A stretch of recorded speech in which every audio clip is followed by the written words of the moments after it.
Chris, good to see you. Nice to see you. Wow, it's such a wonderful space you had over here. Thank you, thank you. Well, one of the themes was sustainability, so we wanted to bring our Wisk all-electric autonomous airplane and our Cascade climate impact model. Everybody wants to jump on there. Yeah, they want to fly away, I think, with the traffic in San Francisco. Indeed, and they don't want to leave the cabin. That's true. So having said that, though, tell us about this new energy, renewable energy that you have been working so hard with your colleagues. Sure. Well, I think the three renewable energies that come up a lot in aviation are sustainable aviation fuels, electricity, and hydrogen. And one thing we've been learning is we have to think about the carbon emissions of any of those fuels from the time they're taken out of the ground to the time we burn them on an aviation platform. So they all have carbon emissions because none of them are completely green today.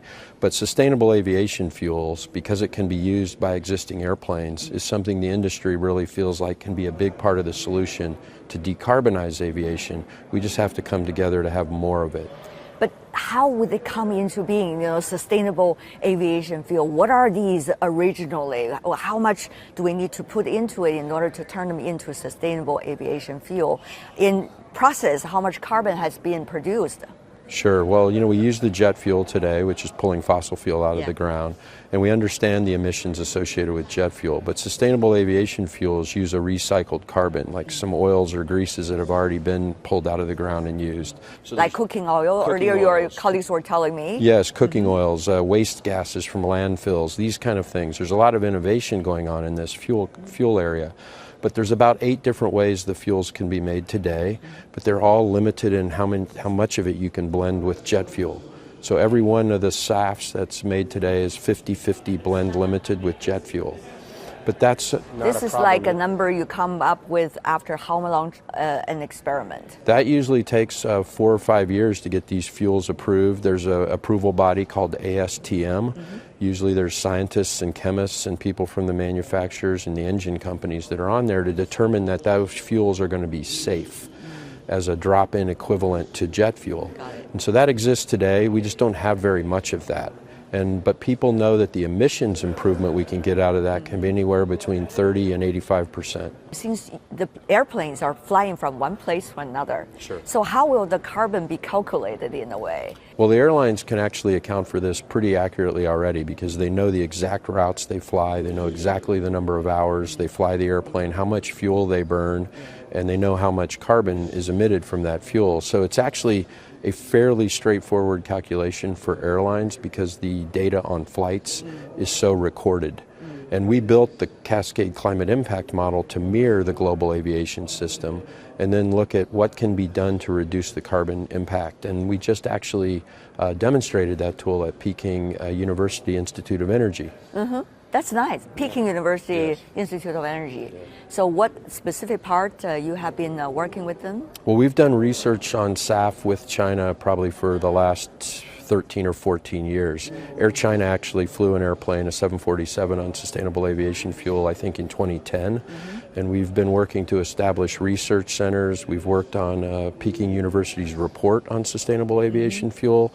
And we'll probably work next on Southeast Asia roadmaps for what components of sustainable aviation fuel are available in some of the APEC economy countries, and how can we grow a bigger industry in the APEC region. One of the things is, if you look at APEC, it's very diverse economy. It's a small, big economies and of different nature. So how, as a global company working on the sustainable development, coordinate with the circumstances that each economies have? That's an interesting question, isn't it? Sure, it is. And, fortunately, Boeing is a big global company. We have presence and people and subject matter experts in many, if not all, of the APEC economy countries. So we really rely on those people to know what policies are emerging, what are the interests of the countries, and to be part of the policy formulation on things like sustainable aviation fuel. One of the announcements we just made here at the forum was about the APEC regions collaborating on things like policy. And what we're learning is policies emerging all over the world. Some of it looks like a mandate, some of it looks like an incentive, and we need to share what are the best elements of policy that gives sustainable aviation fuel the best chance to grow. What do you mean when it comes to the best? Well, I think right now the United States has the Inflation Reduction Act, so they're offering tax incentives for these sort of things to happen. Other countries have mandates on fuel producers, like in Europe. And so I think we're seeing these different policies emerge. It's a little too early to know what combination of them all is going to be really effective, but we do know that here in California, they've had policies around this that have helped the industry grow for renewable diesel for road cars, but then also for sustainable aviation fuels. Right. So I think California is a bit of a precedent model on what policy can do to get the production going. And remember, the California governor was just in China. He was popping onto this Yes. EV buses, you know, Yes, to see how they works and how maybe the state of California could also share that as well. So how is that synergy working out among, you know, different economies? Well, I think not only different economies, but between players in those economies. What we're learning as aviation people is we need to be working closely with energy firms, big ones and small ones. We also need to be working together with the policymakers. Ministers of transport are often a place to start. And then we have to be working closely with the banking sector, because at the end of the day, they have to be willing to finance the capital infrastructure of a startup fuel company or a big company that's going to change some of their infrastructure to make more sustainable aviation.